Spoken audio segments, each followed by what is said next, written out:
Okay, so in this example we're being asked to find the zeros, and in this particular case we're going to have to factor by grouping. So we have talked about factoring before in the past, so please watch the previous videos on factoring using the AC method. Don't try this problem until you watch those videos on factoring using the AC method. So assuming you watch those videos, let's get right into it. So in this particular case, whenever you're factoring, you want to see if you can pull out a greatest common factor between your terms. And in this case, unfortunately, I cannot, right? Because if you can get this part right here to be equal to 1, factoring it is going to be much easier, okay? So unfortunately, in this case, A is not going to be equal to 1. And again, I'm referring to a quadratic in standard form, which is ax squared plus bx plus c, okay? So when A is not equal to 1, or you can't get it to be equal to 1 by pulling out a greatest common factor, you're going to have to factor by grouping, okay?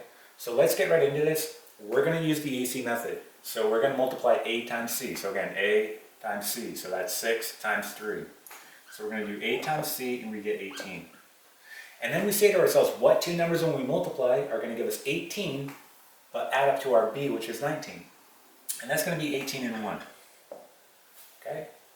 So from here, what we want to do is rewrite what we have. So we have 6x squared.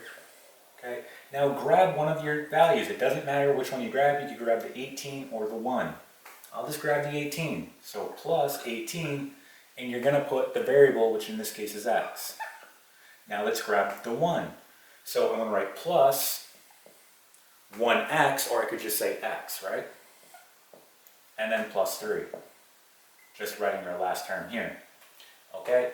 So again, when A is not equal to 1, we have to do it in this manner where we're going to be factoring by grouping. Okay? Now comes the grouping part. So now we group together our first two terms, and we group together our last two terms. And we pull out a greatest common factor between the two. So here I can pull out a 6x. And then I'm left with x plus 3. Here I can pull out a 1, so it's positive 1, so plus 1, and I'm left with x plus 3. So remember, we are solving, we're trying to find the zeros, so we should set this equal to 0, right? I should have done it up here.